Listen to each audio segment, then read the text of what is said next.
YouTubes, welcome to episode, what is this? 7. 7? Yeah. 7. Isn't that like a divine number or something in the Kabbalah? The Disabled Awaken. Yeah, I think... And also the 7th installment of Star Wars. I think we've reached Gimpy Bytes. Yeah. Right, so, in this episode, I remember we've talked about this a couple times, that we were going to bring to you Ian Hamilton's collaborative list of accessibility doohickeys that you developers can add to your games to make them more accessible to this dude and Captain Gimpy. Yeah. So, yeah. And other people. Yeah. Just, definitely other people. Not just me. But there's some, a lot of stuff are things that are like no-brainers if you really think about it for like 2 minutes, and then some are not really so obvious. Yeah, and we're going to have a couple game examples for you as we go through this list. Also, we decided to split this bad boy into 3 parts. Today, we're going to be covering the basic list of accessibility options to include to make your games accessible. Most of these are pretty easy to add early on in development if they're considered from the beginning. Yeah. And I will tell you up front, Dark Souls ignores almost all of this. And I mean almost all of it. Yeah. So, shall we go on, Captain Gimpy? Sure. So, the first 3, I'm going to be looking at my phone because there's a lot of stuff to remember. Me too. So, the first thing that should be a no-brainer that I personally didn't think about was let people know what your accessibility features are on the box or on the website. Steam does this pretty decently most of the time. It tells you what languages a game is available in, whether or not it has closed captioning, and whether it has controller support, but it does not list things like multiple difficulty levels or anything of that nature. And most of the time, those aren't even included on video game websites. Yeah. So that's something to consider, because the worst thing that you could do is get home and find out that it's like a really bad experience for you because you have like some skeletal motor issues. And you can't like manipulate the controls as easily as you thought, or you can but not as quickly or in a way that is conducive to you actually succeeding in beating the game. So just let people know up front. That's should be a no-brainer, but unfortunately even to me it wasn't, so just keep that in mind. The second thing is offer a wide range of difficulty levels. Now, this has fallen largely out of favor in recent years. What with your roguelikes, your roguelites, and your rogue copycats and all this other BS, and modern first-person shooters in campaign mode seem to only have like 1 difficulty level because the game centers around multiplayer, and the campaign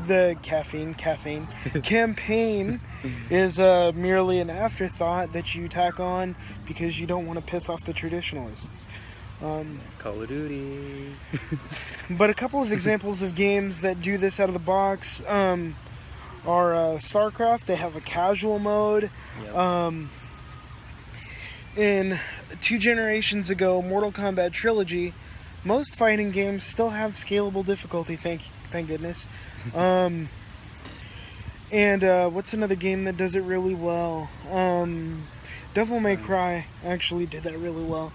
Like, they're different difficulty modes. You can tell you're playing on one difficulty mode as opposed to another. Yeah.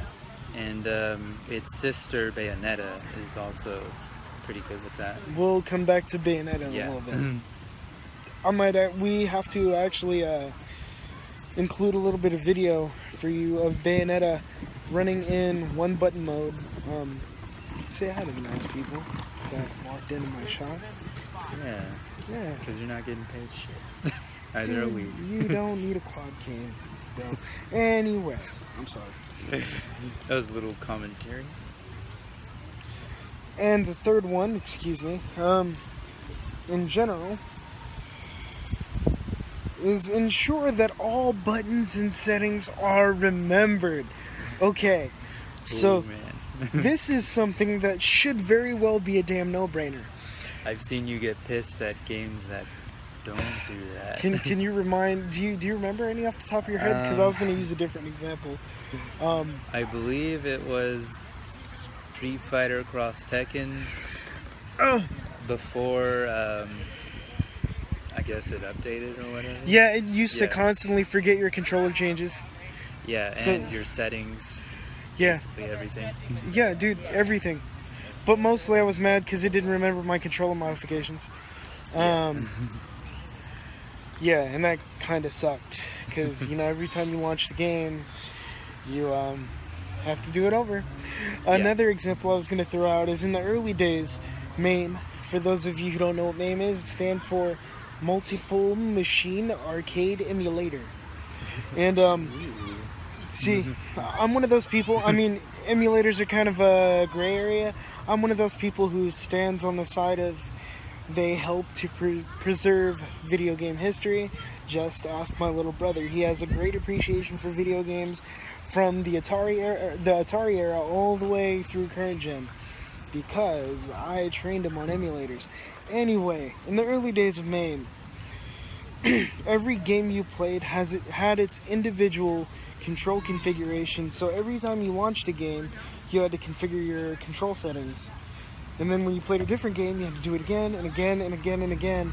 And eventually somebody just came up with a GUI for it, and now the front end remembers your settings, and it's an integrated part of the project since it went Win32, and it's beautiful, and it's no longer a problem.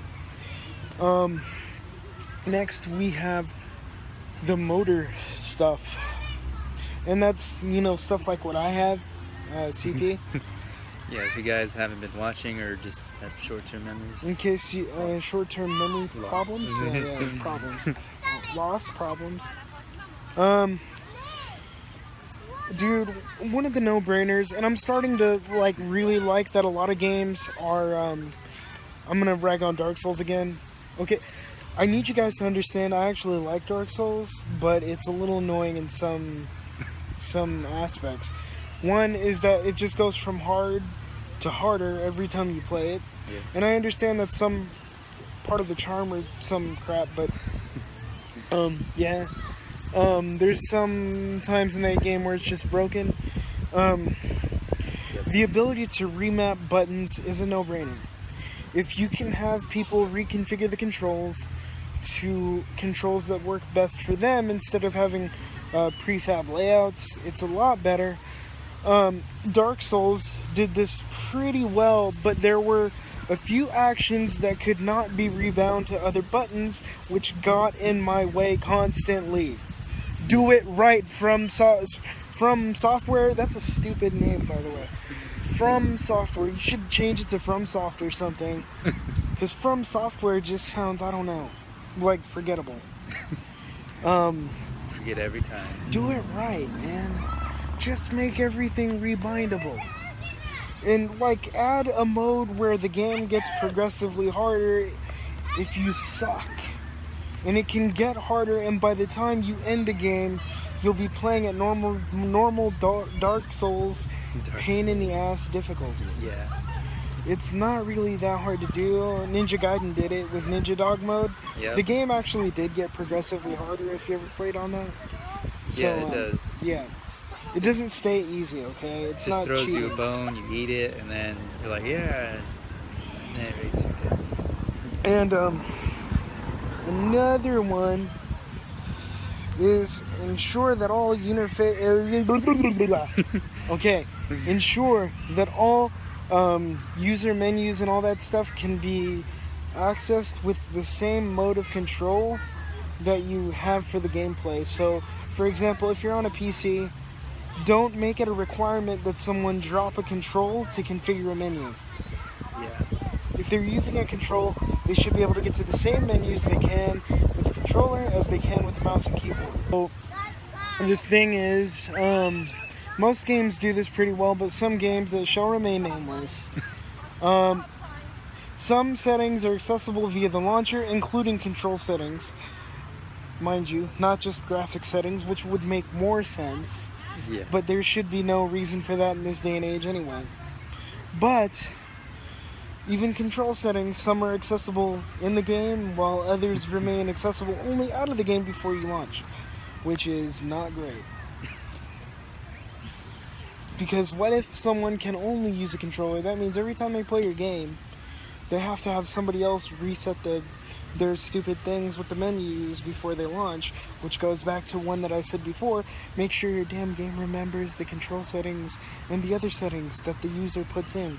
If it forgets, it's a frustrating experience, and I'm not going to buy your game. I won't. That'll kill it for me. Let alone play it. Save points are beautiful, even though they didn't include this. The ability to save whenever and wherever you want is a great accessibility feature, because let me tell you something. Dark Souls didn't do this. It pretended it wanted to be an MMO, even though it was primarily a single-player game, despite what the developers say. It was designed as a single-player experience with a quasi-multiplayer component. And when you push start, you can't pause. So if you're a person whose hands experience spasms, sometimes you need to stop the game, or if you need to go to the bathroom, whether you have a disability or not, it'd be nice if you could pause the game instead of clenching your sphincter muscles and waiting until the next opportune time at a bonfire to pee, which in Dark Souls 1 was nearly impossible. And Dark Souls 1 itself was nearly impossible. Yeah. Another one. Alternative methods of control. Now there are a really awful example of this is, again, Dark Souls. They offer no alternative control mechanisms. In fact, for users who prefer the mouse and keyboard, most of them say, yeah, if I had a choice, I would have just gone with the control. But since I already started the game with the mouse and keyboard, I'll continue, or they say, fuck it, and just restart the game with the controller. It's god-awful. Some good examples of accessible controls are Bayonetta. It has a one-button mode, which we have a little bit of footage for. And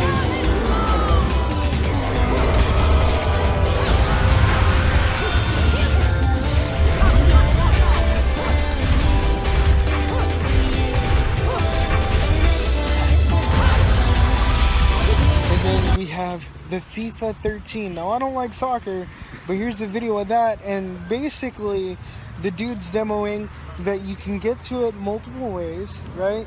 And what happens is there's a shoot button and a pass button. No other button does anything. And then when you don't have the ball, there's tackle and slide tackle. No other button does anything.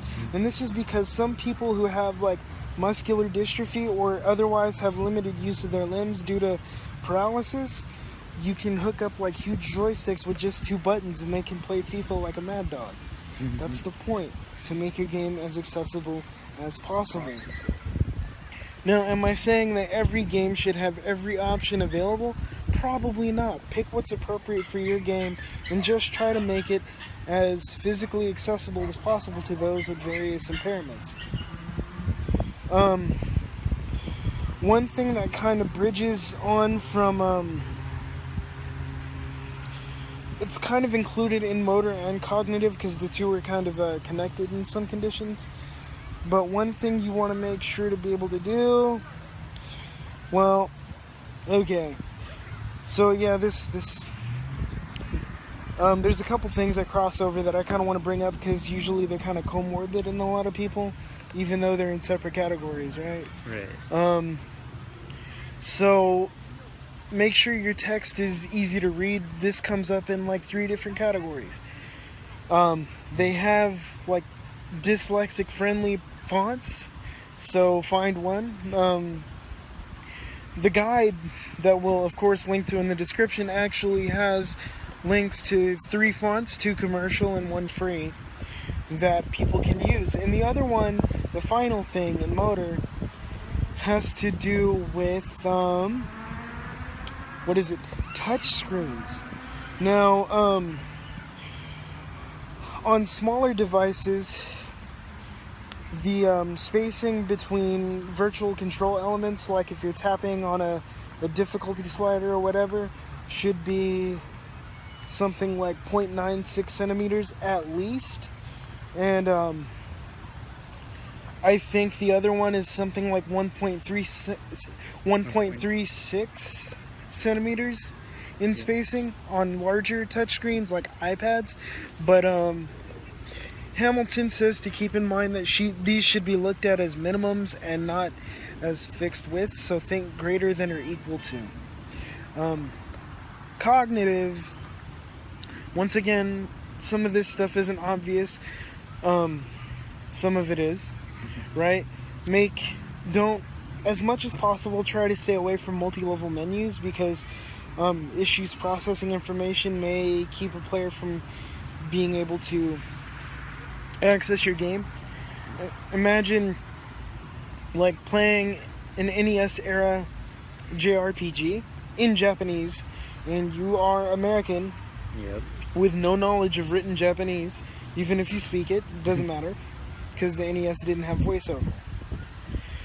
And you have to navigate a multi-level menu and figure out what the hell's going on without an English patch. What does that say? Think about it like that. The less levels there are to your menu, the more easily a player can access the content you want them to play. Because we pay $60 to play your games.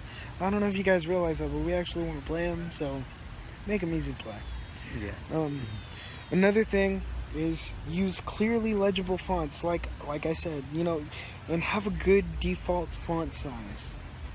So, Dead Rising is a notorious example for what not to do. The font in that game was so horrible, even when you hooked it up to anything less than like a 50-inch HD TV. I could not read it, even hooking it up to my grandpa's 42-inch plasma. I was like, dude, what does that say? Hi, you're still here. I was like, I don't know, dude. Dude, my brother couldn't read it, and he's much younger than I am.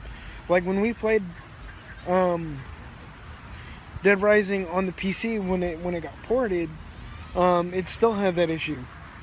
Even though it was on the PC, which meant it clearly came from the Xbox 360 and was not designed with the PC in mind, but that's another issue. Use plain and simple language. Avoid the passive voice. Make your instructions very, very clear. There is also a link to the plain English guide in the accessibility guide that will be included in the description. Another thing I didn't think about is interactive tutorials. A game that does this really well is Jamestown. I love that game, by the way. I purchased it on a Humble Bundle, and it's a game that I come back to because it reminds me of a blend of the new and the old arcade-style top-down shooters. And I think that's about everything for cognitive.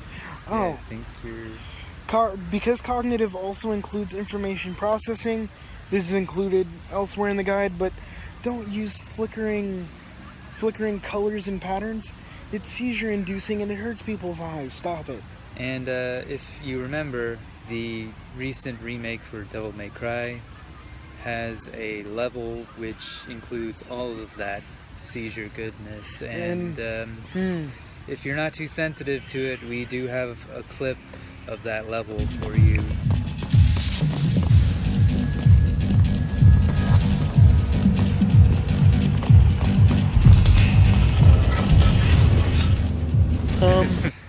I haven't had seizures in a very long time, but I started feeling the back of my eye twitch very hard. Yeah, well, and after I played through that level, I was like, dude, I need a break. A very long break. Yeah. I don't think you played it for like 3 days after.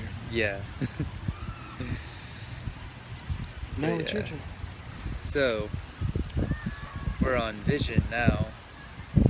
So another thing, ensure no essential information is conveyed by color alone. And this is something, I'm starting to see this more and more in games now though.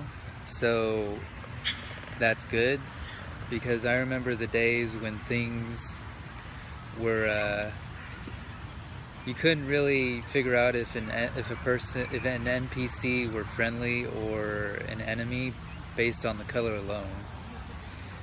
An example that comes to mind is I had a friend who played Ocarina of Time when it came out on the N64, and the Z targeting function, the color was yellow.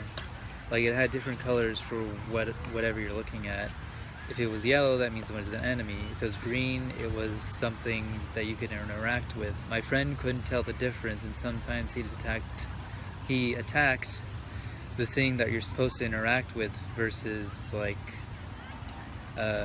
actually figuring out a way to advance the game. By the way, the 3 pigment and light primary colors, RGB and red, yellow, green, Yeah. are the ones that people most often have difficulty telling apart who have color blindness. Yeah. So if you can do a different kind of indicator, like different shapes over an enemy's head for friend or foe, like for a friend, you know, like a medic's Red Cross sort of thing, huh? Yeah. You know, include those symbols. They help a lot. Next is if a game uses field of view or FOV, set an appropriate default for it because certain people get motion sick. Which I find personally funny. No offense. Yeah. For example, my brother gets motion sick. A game that did that recently was Talos Principle, which I played not so long ago, like 2 days ago. Oh, and I yeah. was like, what is this new feature? Cool story. They added accessibility options. Yeah, so you could, it's a first person game, but you can switch to like a third person over the shoulder sort of. Yeah, on either left or right, which I thought was really cool. And you can turn on and off head bobbing. Yeah, and the people who are sensitive to that, they feel like they want to vomit or get nauseous. Also, a personal story.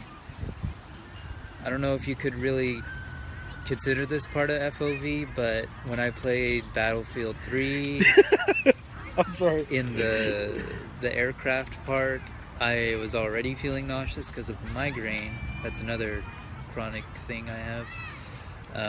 He has lots of them. Yeah, I'm very Lots of chronic unique. things. No, I'm not.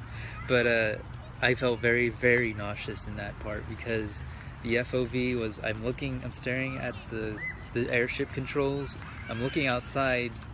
There's like clouds and all that, and I was like, dude, I don't feel good. You know what's weird is my brother, who typically does not get motion sick and does not have migraines, also said that sequence made him feel dizzy. Yeah, I remember him. There's telling me something that. about their brains, man. They can't distinguish unreality from reality. We just took that blue pill, alright? I'm just kidding. I'm kidding, sort of. I still think it's a little funny. But no, seriously, for people who do get motion sick, it makes the difference between them being able to play your game and them just giving it a pass. Really. Yeah. Next, use easily readable default font size. Oh, yeah. This was already talked about. I guess you could connect this to cognitive, but for people like me who have bad eyesight, having readable fonts is a must. In fact, it's not really game related, but I've made the font size on my phone bigger because I'm tired of squinting like this. I keep telling you to wear your glasses, you just don't. That's not the phone's fault. That's you. But anyway, yeah. Batman Arkham Knight is still really bad at this. I already made that joke, alright? Yeah. Batman Arkham Knight is still really bad at this. I can't, even with my glasses, I still have trouble reading it. Speaking of the correlation between audio and text, there is another thing that I wanted to bring up is that has to do with cognitive. Because in the cognitive and visual and the audio part, or hearing parts and speech, like they talk about things like subtitles and clear fonts and language. Another thing to consider is having separate sliders for different audio functions like background and ambiance and sound effects and speech. Because some people, even if they don't have a hearing problem, have problems processing auditory input and auditory stimulus, so they can't always separate the layers of audio out. Again, not so obvious, but Arkham Knight is notoriously horrible at that. Because there are times when Batman's talking and there's like all in the game, and I can't hear what the hell Batman's saying. Yeah, it's all lost in that sound. It's bad audio mixing. That's because Rocksteady used to not be a AAA developer. Yeah, we'll talk about that in some other day. Yeah. Next on the list, use simple, clear text formatting. Now, like Captain Gimpy was saying, having dyslexic-friendly fonts is very, very needed. It's important. Yeah. Older games like Zelda and Banjo-Kazooie, they had these big, clear letters. So there's really, you really had no issue. I really had no issue reading the letters. They were like clearly spaced, and you could tell it was an A versus like, I don't know, like an O, a B versus a Q. Sometimes Q's look really weird to me, especially lowercase Q's. Yeah, they still sometimes look like P's to me, even though I know they're not. Yeah. Like if I'm like this is why I don't read very fast, okay? Because sometimes when I'm speed reading, quote unquote, that's when my brain starts switching things around, and I'm like, does that say quash or pwash or push? And then he's like, dude, that's none of those, and I'm like, what? Yeah. I'm like, can you read the letters? And he's like, he spells it out, and I'm like, that's not what I saw at all. That's called dyslexia. Yeah. So next, provide a high contrast between text and background. Now, this is something I didn't really think about, but when I do think about it, it's actually really important. A game that does this really well is Tomb Raider, the more recent one. Not Rise of the Tomb Raider. I haven't played that, so I can't really tell you. But the other Tomb Raider game, there's like so much chaos going on. You know, rain, Lara Croft's getting chased by bandits and bears and things and stuff. But if you turn on the subtitles, you can clearly read them, even among all the chaos. And they have closed caption subtitles in that game too, I think. Yeah, they do. Where they actually tell you the audio cues. Yeah. A game that was really bad at this, in my mind, was Jet Force Gemini, where they had this sci-fi looking font, and the game had these metallic environments. Dude, I could barely read any of that. I really couldn't distinguish things. My brain was having issues. Okay, now that should not be a no-brainer. That should not be a thing that most people don't think about, especially if you call yourself a designer. Yeah. Because one thing that a designer wants to do is communicate their idea effectively. And if people can't read your stuff, you're not communicating effectively. And you're not. That brings us to the last thing on vision. Ensure interactive elements, virtual controls are large and well spaced, particularly on small or touch screens. So that means, for example, if you're playing, let's say, Max Payne on your phone. They have Max Payne. Yes, they do, if you remember. Oh. The controls on that are actually really good. And it's because they managed to space it out. Like you have this little interactive analog stick where you can like strafe and turn around, and then you can just touch the screen and Max Payne starts shooting people in that direction. It's like really simple. You played it? Yeah, my iPod. Huh. Why didn't you tell me? I told you a very, very long time ago. I don't remember these things, so it never happened. But anyway, let's say another game. I'm trying to think. There are some games where the buttons are too close together, and if you have a big thumb like this. There's also another version of touchscreen controls that are really horrible, by the way, and it's the ones that don't use simulated joysticks. It's just like a region of the screen does one thing, so if you tap it, it does one thing, and then if you tap anywhere outside of that region, it's another thing. That's horrible. No, stop it. It's bad. Yeah. Yes, it is. It's not simple, okay? It's bad. Especially when there's no way to put, like, semi-opaque overlays or something. So you remember. Yeah, and I was thinking of the PS Vita when it comes to this. Mm-hmm. There are some games where it's like, okay, so I have to hold a button and then use the right stick to do an action. For example, like chop an enemy with my axe. The weird things were when I had to, like, tap a thing on the screen and then do weird stuff with the joystick. Or touch the screen.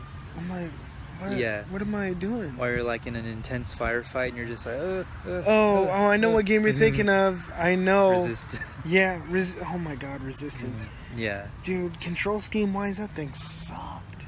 Yes, it did. And we're almost done here. We're on hearing. Captain Gimpy brought this up already about separate volume controls and mutes for effects. Like he said, there are people with auditory processing disorder, which is something that I have. Specific, non-specific language impairment. We'll talk about that some other time. And in fact, the second point in hearing is ensure no essential information is conveyed by audio alone, reinforced with text and visuals. So, there's a really good example of this. It's called The Last Door, and there's a small write-up, I think by the developers themselves on the Game Kitchen. I will link that. And what they did was they not only had closed captioning, right? But they had audio cues where, like, they had the name of the sound show up. Like, so if you're supposed to be hearing a popping sound, you'd hear pop. And then there would be a little speaker icon that would be pointed in the direction of the sound so you would know where it's coming from. So if you can't hear, then the game is telling you where the sound's coming from. Yep, and that just adds more enjoyment to the imagination of the player. And the developers were saying that someone who is hearing impaired, the way a traditional adventure game would be handled, would have a completely different experience of the game than someone who had the full capability to hear all the audio mixing and all that good stuff. Yeah. And they didn't want that. As much as possible, they wanted anybody to be able to come to the game and be like, oh, this was a good game. It had so many things going on at one time, and like it was really cool, and so I want to play more from these people, because ultimately what you want is for us to like your games and so keep we coming keep back. Buying them. Dark Souls. Last thing, if there are any subtitles or captions, use an easily readable font size. Again. Simple, clear text formatting, and provide high contrast. Easy readable font size. I'm pretty sure please. We've stressed that enough throughout this video. I mean, dude, there's probably a reason he himself, like the people who collaborated on building this document, and I believe Ian Hamilton organized the whole thing. Yeah, or at least most of it. Right. He, systematized it, and it's available for free. If you're a game developer, please look at this stuff. Yes. He mentioned fonts and font size and text formatting like 4 times by himself. There's a reason for that, because most games are crap at that. Yeah. They're really bad. I'm like, dude, I can't what the hell does that sign say? I mean, sometimes in Assassin's Creed, like when I used to like the game, like something in the background was supposed to tell me that I needed to interact with it, but it's like out of focus and kind of green, and I'm like, it's like, what is that? And dude, if you're colorblind, you're not gonna notice it. Yeah, and that game had some tiny font too. Yeah. And lastly, we have speech, and this one's not as long. Yeah, but there are people who have difficulties speaking, and some games do, I guess, require speech recognition. And how can you really enjoy a game if you're unable to speak? I hope he further expands this into the realm of VR, Same here. unless VR is a fad. For example, if any of you ever played this game on the N64, I'm not really sure anyone has really, because it was really a gimmick. Hey You Pikachu, where you use speech recognition software to speak to a Pikachu and you give it commands. Now, Dude, you could literally say "F you, Bluckablue," and it would work. Okay. no, there was one time where I said "get up," and it didn't get up, and I said "get up, bitch," and then it got up. See how can someone who can't speak enjoy that game? Even though I will admit it wasn't really a good game. The thing is, okay, like if you're gonna include speech, have that be an alternative control method or to supplement. Don't make it a requirement because, Yeah. dude, some people can't articulate their mouth muscles very well. Yeah. So that concludes the basic side of, I guess, game accessibility. Now, this episode ran pretty freaking long. According to this, we're encroaching 36 minutes and 30 seconds. Yeah. So next time, we're probably going to take the topical summary approach for brevity's sake. But as always, we'll include links directly to the important stuff that we talk about, and we'll see you guys next time. Oh, and as a side note, if you haven't noticed, my lips move funny. People who are deaf cannot read my lips because of the CP. Imagine if, like, someone has that problem to the point where it actually affects the clarity of their speech. And that's what he was talking about. Yeah. So, a lot of things to think about. Please consider them all. Whether you're a game developer or someone who never really thought about this stuff and you just stumbled upon our video. Yeah. Think about it. Yeah. Please. And we'll catch you on the flip side. I don't think we introduced ourselves. I was Zenburo. I guess I was Captain Gimpy. This was the only place on the internet that I'm aware of that combines gaming and disability into one fine point on the space-time continuum. Yeah.